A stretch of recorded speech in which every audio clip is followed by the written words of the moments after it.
Game 3 Stanley Cup bets, a top 5 breakdown of the Anaheim Ducks top targets, and all of the fantasy hockey chatter that you need on today's episode. Let's get this paper.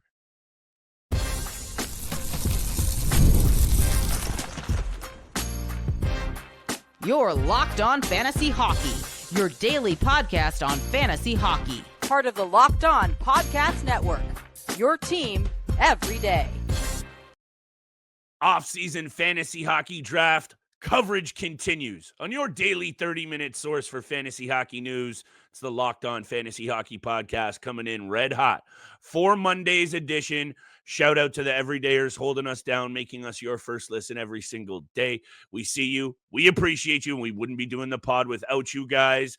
We continue to try and get you ready for the upcoming draft season by breaking down every single squad in the NHL.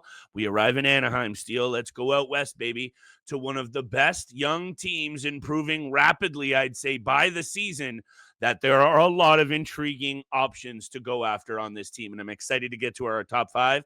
I'm sure it's going to be different, but that makes me think even more so, go back to the well with this Anaheim Ducks team, depending on the format.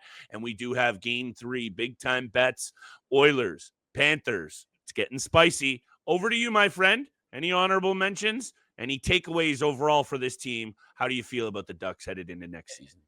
I'm excited about this conversation. I think it's going to be a really good episode when we get into the top 5. And yeah, when you look at this team, there's a lot of intriguing and interesting players, a lot of young players to keep in mind going into the fantasy hockey draft. You know, again, I really like Cutter Gauthier. Wasn't a draftable player, but a streamer throughout the season. Do you add him into the top 5? I know we're going to talk about Leo Carlsson. He's an honorable mention for me as well. Do you give another shot to a guy like Trevor Zegras, who has just struggled the last 2 to 3 seasons with his offensive capabilities and his mental state, honestly, on the ice at times? These are all interesting questions. They're honorable mentions to me. Like you said, Olin Zellweger as well on the back end could be one of those honorable mentions too. But at number 5, and I know you don't have him on the list, I have Radko Gudas. I think Radko Gudas is a top 5 fantasy hockey target for the Anaheim Ducks going into the season. I think he's a draftable defenseman. I think he's going to be your 5th or 6th guy off the board. I could even see him going a little bit higher. And when you look at where he finished, not in just categorical leagues, but head-to-head fantasy points as well, he's been a top 3 fantasy point producer for the Anaheim Ducks in fantasy hockey leagues. He finished actually 4th in head-to-head fantasy points and in 2nd in our categorical league, in the casual and competitive league. So when you look at categories, when you look at what he brings peripherally, I know offensively it's not going to jump off the board, 16 points. But again, Banger League beauty, 86 penalty minutes,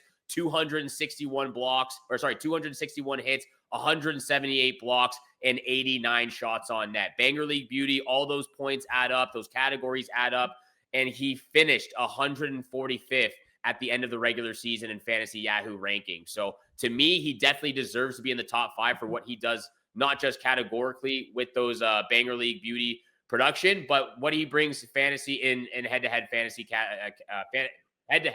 fantasy leagues as well.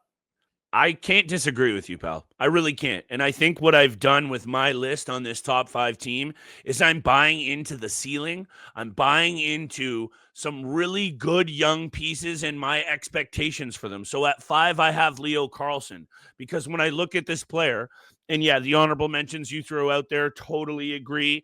Troy Terry doesn't catch my list. And I'll explain when I assume you do have him on your list. And I'll explain when you get... Thank you very much, because I find him to be very one-dimensional. And then when you look at where he's topped out in his career, and I don't want to go too far down Troy Terry, I guess this is actually a key takeaway. There are a lot better options. Don't just go for the guy who's gotten the most points on this team, or almost, for the last couple of years. The peripherals aren't there. If these young players start taking the steps that we do think they will, Steal, Troy Terry's minutes are going to get eaten into, and then I see him relinquishing his 60-point era of being that kind of production right back down into the 40, 45 realm, and with no peripherals, he's honorable mention. Leo Carlsson, quickly. This is a big Swedish lad, 6'3", 200 plus pounds, who I think is really, I like this along with a bunch of other sayings, just scratching the surface. And 45 points in 76 games last year. I know it doesn't exactly jump off the page. I just really do love what he does with a full two-way game. And look, 24 hits, 36 block shots, 14 penalty minutes. I can't come on here and sell you on the peripherals, but what I'm trying to sell you on is I think given his overall responsible style of play, you're going to get those peripherals. And you know what I know you're going to get? 60 plus points of offensive value from Leo Carlsson this year. So for me, he slides in nicely at the 5 spot. What I did want to say about this Ducks team, though, Steele, aside from perhaps one or two players, most of these guys in the top 5, I tend to see in the same draft area and producing the same kind of value. So this top 5 list is going to be in flux overall, but the top players are very intriguing on this Ducks squad. Yeah, they really are. And again, I can't hate on Leo Carlsson being at number 5. I just think maybe there are better options out there. And again, there's just so much young talent. It's where is risky. The opportunity? It is risky for sure. And that's why he doesn't make the top 5. I need to see a prove it year at least one time. I think he had a really good season, but to me, it just wasn't enough to make the top 5 at number 4. And I know you might get on me a little bit for this one. I have Lucas Dostal. He comes in at number 4 for me. And I know you said it off the top of this episode already. It really does depend on your league fantasy formats. When you look at the categorical side, which you and I participate more frequently than head-to-head fantasy points, Lucas Dostal didn't make the top 5. I believe he was actually 7th or 8th in the fantasy hockey rankings amongst Anaheim Ducks players. But then when you look at head-to-head fantasy points, he was actually the number 1 Anaheim Ducks fantasy value pick right there. So again, it really does depend on what your league format is. And I do seem to see more of a variance when it does come to those different formats for goaltenders specifically, rather than defensemen and forwards. So he comes in at number 4. I still think this defensive group in front of him is not quite good enough for him to add that value to your team. I still think there's a lot to his game that we both like. I know you like him a lot. 23 wins, 23 losses, 7 overtimes as well. A .903 save percentage is good, but a 3.10 goals against average. There's too many goals or too many times that the Anaheim Ducks are on the penalty kill at the disadvantage, as well as, again, just taking too many penalties out there, which leave them shorthanded more oftentimes than not. So for those reasons, he comes in at number 4, but I still value what he brings to this team and where the team is headed. First and foremost, this is how I know you and I are complete fantasy hockey and just hockey degenerates, because we're almost midsummer here. We've had a really busy weekend and we're in here fired up talking about the Anaheim Ducks on a Sunday evening. It's important, baby. First and foremost, shout out to us for continuing to get after it on this podcast. The Anaheim Ducks, though, to your point about Lucas Dostal's value, I have him at 3. And I don't want to get too crazy with it, because we know how to kind of deal with goaltenders these days. And aside from perhaps 1 or 2 teams, I don't think a goalie's going to make the 1 or 2 target spot on a squad. Yeah. So I like Lucas Dostal a lot. I've been on this player steal from the jump. The Anaheim Ducks, though, to throw a stat at you, allowed the most shots on net per game last year at well over 32. If that number even improves, they go to, let's say, 10th best. Lucas Dostal's numbers are going to improve significantly. And if we're buying into this team's young core getting there a little bit more, the Cutter Gauthiers of the world really starting to make an impact, they're going to be more than good enough at the offensive end. It's like you said, will the blue line be able to hold it down? Mintyukov, Zellweger, LaCombe, some really good young players on the back end too. If they figure it out, Steele, Lucas Dostal's a top 10 fantasy goaltender, in my opinion. Not top 5, 8, 9, or 10th, though, 100%. I love this player a lot. I want to talk more about these players right after the break. My battery's going to die, so I'll swing around and I'll fix that after. But we'll talk about our top players on the rest of the Ducks list. Game 3, bets, Stanley Cup Final coming up as well. Today's episode is brought to you by our friends at Monarch Money. You ever check that bank account and wonder where did all the cash go? Between dining out, online shopping, and entertainment, it's easy to lose track. That's where Monarch Money comes in, your personal CFO, giving you full visibility of your finances and all of the control that you need. Monarch Money isn't just a budgeting app, it's a complete financial command center where you track all your accounts, investments, and spending in one place. Stop managing your money and start building wealth. It's an all-in-one convenience. Instead of juggling multiple apps, use Monarch Money to check your finances, spending, and plan for long-term goals. Take control of your finances today with Monarch Money, where you can use code LOCKEDONNHL at monarchmoney.com for 50% off your first year. That's monarchmoney.com, code LOCKEDONNHL for 50 off your first year.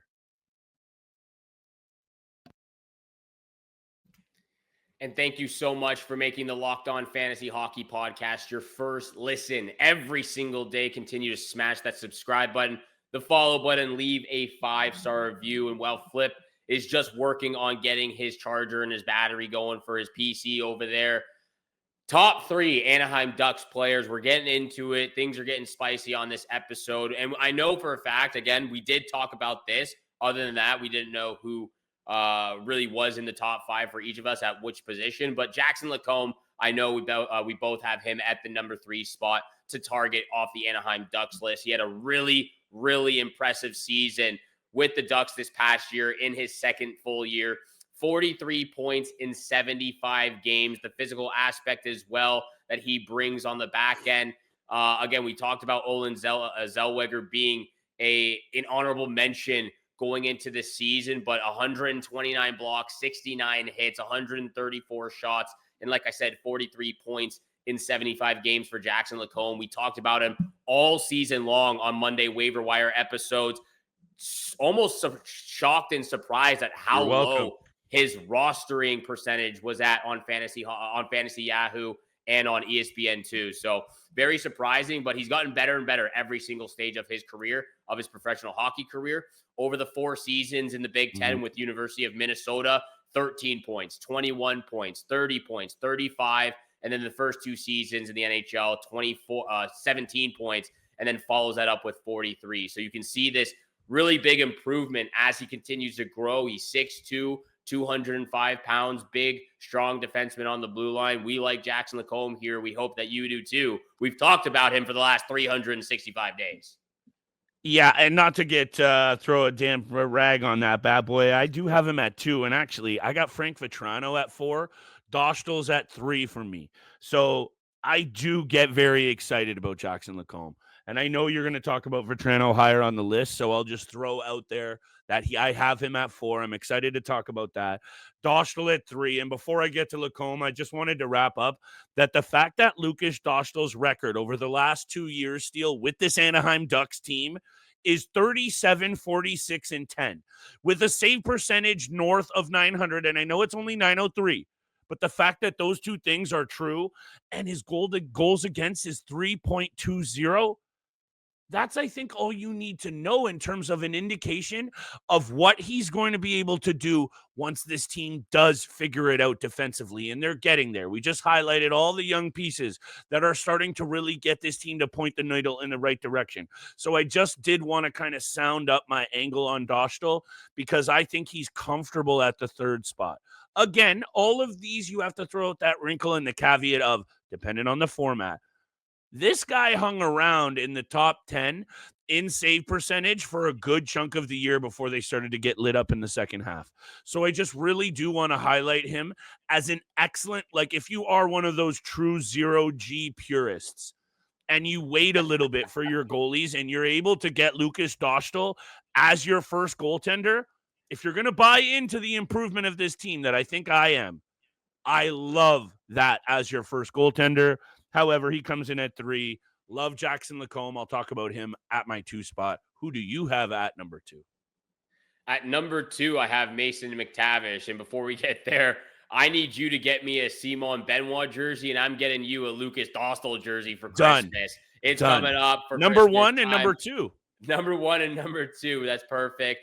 At number 2, though, on my list, I have Mason McTavish for all the reasons you're going to talk about as well, why he is number 1, I believe, on your list. Mason McTavish, 52 points in 76 games, career high 22 goals, career high 30 assists.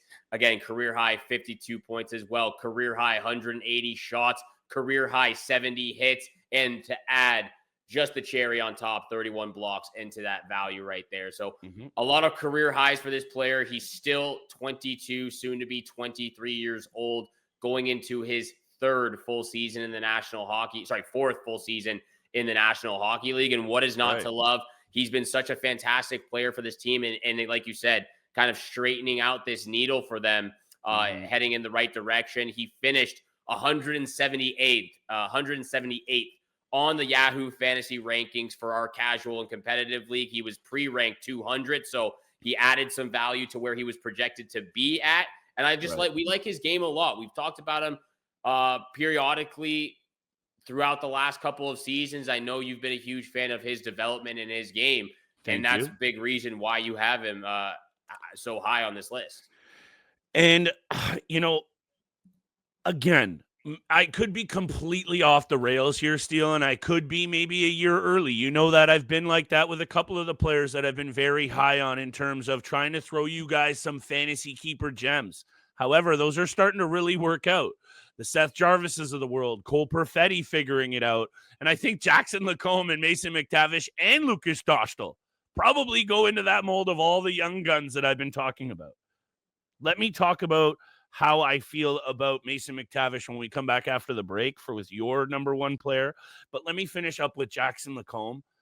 I know the World Championship isn't exactly like the litmus test or the be-all and end-all for fantasy players, but Jackson LaCombe was on a very good American team at the World Championships. They take home that gold medal for Johnny Gaudreau, and I think that kind of experience, when you look at this guy's season, and you mentioned all of the statistics, he is a great skater. He's really good at breaking out. You mentioned how good Radko Gudas is at the categorical value. He's perfect as this guy's top pairing. He plays the top power play. His minutes are on the rise. Over 22 and a half minutes this season. I love Jackson LaCombe. Let's finish there. Let me talk about Mason McTavish at my one spot and your one spot after the break, along with some big-time bets. Game 3 action, Florida Panthers, Edmonton Oilers. We've had 2 overtime thrillers in the Stanley Cup Finals so far, and it's only going to get better from here. All of that and more coming up after the break on the Locked On Fantasy Hockey Podcast.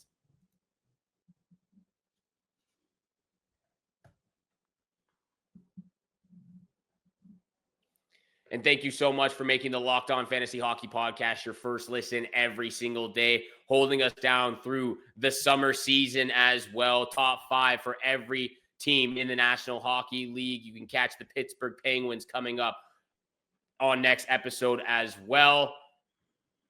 Flip, over to you, my friend. Number 1 on your list. We just talked about Mason McTavish. Why do you have him number 1 on your list and number 1 in your heart? So, yeah, number 1 in my heart for sure. And look, we always joke about sticking to our guns on the podcast, and I think there's something to be said about the transparency of that. When it comes to Mason McTavish, there's a reason he was a 3rd overall draft pick, Steele. Also, you put it so well, 22 years old. He's already got 4 seasons under his belt, or about to be his 4th season. I think this is the prime kind of sleeper, and maybe sleeper doesn't fit because he scored what he did last year. To me, this guy has 80+ point potential. And what's a bit difficult is sometimes, and I don't have their lines up right now, but he almost fills like a second line center role on the deployment of this team. I love his game. The only knock in it, I think, is his skating ability, but he has all the tools to be a star. And I want to say right now that if you're sleeping on this player, it's a mistake. I think he's got breakout written all over him, and I'm okay if I'm wrong. He comes in at number 1 for me for that ceiling that I think he has offensively. I understand why. I guess I understand why you have Frank Vatrano at number 1. So why don't you sell me on that? Because I think that's a much harder sell than me having their most gifted offensive player, other than maybe Trevor Zegras, at number 1. I don't think it is much of a it doesn't have to be much of a hard sell, honestly. I can just show I should show my championship ring from my keeper league. I should show what happened in our competitive and casual league as well. But again, it's just because I hold the peripheral production a lot more higher than a lot of fantasy owners out there. And again, that's why you and I have such different angles. And I love the different angles and the different things that we bring to the table when we talk fantasy hockey and doing our drafts. And for me, again, it's why I hold guys like Mackenzie Weegar and Tom Wilson and Joel Eriksson-Ek, Vincent Trocheck so high on my list, because while they also provide offensive production, when you talk about category leagues and even just straight head-to-head fantasy hockey points, Frank Vatrano brings all of it. Again, he had that outlier career year of 60 points 2 seasons ago. He has been a perennial 40-point player throughout his career, and he's done that over the last 3 seasons. He's also been one of the most durable players in the National Hockey League the last 3 seasons, only missing 2 games in the last 3 years. 41 points, 60 points, and then followed that up with 45 points. He's now a 20 goal consistent, a consistent 20 goal scorer in the National Hockey League. 3 consecutive years of over 230 plus shots, 2 consecutive years of over 150 plus hits. Also adding in the 60 to 70 plus blocks he's been getting over the last 3 seasons as well. Again, that just adds value to why I'm holding him so high. He's bounced around through a lot of his career. Started with Boston, went to Florida, was in New York as well. Now he's been with Anaheim the last 3 seasons. He's 28, 29, 30 years old. That's the prime of his hockey career. He's finally getting the opportunity on that top line with Mason McTavish, with Troy Terry, who we talked about a little bit on this episode as well. I'm holding him to the high standard. He finished, I believe, in both leagues. In our casual and competitive league, he finished ranked 79th at the end of the regular season, where he was projected 174th. And straight in my head-to-head fantasy point league, he finished 120th, still number 2 on the Anaheim Ducks depth chart. So that's why I'm holding him at number 1, and why I'm holding this consistency that I've been seeing the last 3 seasons to a high degree. Frank Vatrano came in on the NHL.com end-of-season fantasy ranking top 200 at 112th. That would have made him the number 2 Anaheim Duck, behind Mason McTavish and right ahead of Jackson LaCombe as their quote-unquote top 3. So we're not too far off here. I'm just not buying it, Steele, in terms of when you look at the long-term track record. 3 years now, though. You said perennial 40-plus goal or 40-plus point guy until 2023. He had not yet cracked 40 points. I'm not trying to tear you down at all, because when you're going with what he can do with 80 penalty minutes and he's still bringing 20-plus goals, and then you look over to the hits and it's 170 hits, that's one of those nights that I think if Frank Vatrano finds the score sheet in terms of a point or 2 offensively, and he had a scrap or a couple of bad plays. Gordie Howe hat trick. Exactly. That's when you get a whole ton of value at him. For me, 1 is a stretch. Again, because of the ceiling that I'm buying into with these young players, there is going to be some exciting hockey out of Anaheim this year. If they can piece together the back end a little bit, or maybe, we talked a lot about teams that we expect to be very active at the deadline. I don't really per se throw the Ducks into that group, but if, let's say, they go out there and add 1 piece, maybe it's on the back end and maybe it makes a whole ton of difference, then we definitely are going to refer to this team as perhaps a fantasy goldmine on the rise. It really is. That's why we're breaking down all 32 teams. Let's get over to big time bets. Game 3 action tonight in Florida. Stanley Cup Finals. Over to you, my friend. What are your 3 picks for the night? So we spoke a little bit about it on yesterday's episode about how exciting these first 2 games have been. And you know how close to the chest we both keep the Toronto Maple Leafs. And when they continue to tear it out of our chest in the nature that they do, Steele, I'll be honest, it sometimes gets difficult to watch these games in the postseason. This Stanley Cup final has not been the case. And I am fired up. I expect this tonight, Steele, honestly. We've seen all of the coverage of Connor McDavid. We've seen the clips of him going off last year and Hyman talking about the only way you get rid of this feeling is you return here and you win all of it. The Edmonton Oilers are going to be shot out of a cannon in game 3 here. They cannot afford to let the momentum in this series shift because we know who the stronger mental team between the ears is here. It's the team that's already got it done and has been now to 3 straight Stanley Cups. So if you don't see the absolute best from the Edmonton Oilers tonight, not only will I be surprised, and I'm not going to say the series is over, but if they drop game 3, even in convincing fashion, I have serious doubts of their ability to come back from that. So with all of that preamble, here are my 3 favorite picks. Connor McDavid, 2+ points. If I'm throwing out a lock, it's got to be that. He is going to be, once again, doing what he does best. And I think you made this point the best on McDavid. He doesn't need to shoot the puck to affect the game like a good player does. He needs to distribute. So 2+ points for Connor McDavid. Marchand has looked sensational. I can't get away from the little ball of hate right now. 2+ shots on net. I'm keeping it short, sweet, and simple, baby. He's feeling it and looking great. And I'll also ride with, because I think the Edmonton Oilers throw the kitchen sink and then some at the Florida Panthers, hit me with Bobrovsky. Anytime saves, 23+, 24+. I'd even take it up to 25+ saves. I like the over. I think the Oilers are getting the puck on net early and often. Those are my 3 picks for tonight's tilt. You might as well crank that up to at least 30 because he had back-to-back 40+ save performances in game 1 and game 2. I like to add a little bit more to that one, but I'm loving this Sergei Bobrovsky save angle. I'm here for it. I'm with you. Connor McDavid, 2+ points. It's banged out in game 1 and in game 2. Why not in game 3 as well? I'm with you. McDavid, 2+ points. I'm also with you with Brad Marchand, 2+ shots. That's also banged out in both game 1 and game 2. However, I'm getting a little spicy here for my 3rd pick. Let's get it. I have a really good feeling that from what we've seen so far, there's going to be some defensive goal scoring in this game 3 as well. We've seen it in game 1 from both sides, game 2 from both sides. Like it.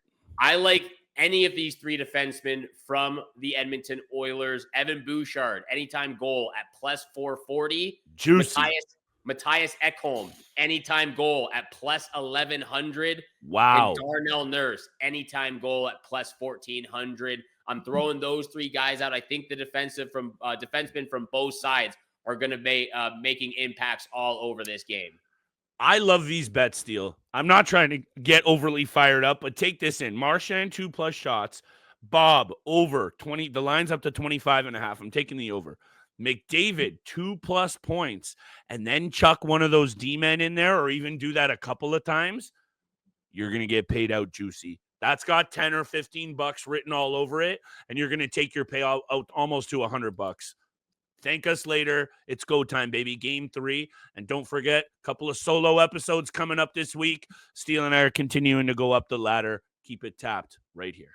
Thank you so much for making the Locked On Fantasy Hockey Podcast your first listen every single day. Continue to smash that subscribe button, the follow button, leave a 5-star review for your second listen. Check out the all-new Locked On NHL Game Night. Every game, every night until a Stanley Cup champion is crowned. From your boys here, Flip Livingstone and Steel Road, and we wish you good luck with those bets. Your favorite team in the Stanley Cup Finals, and we shall see you back here again tomorrow. Peace.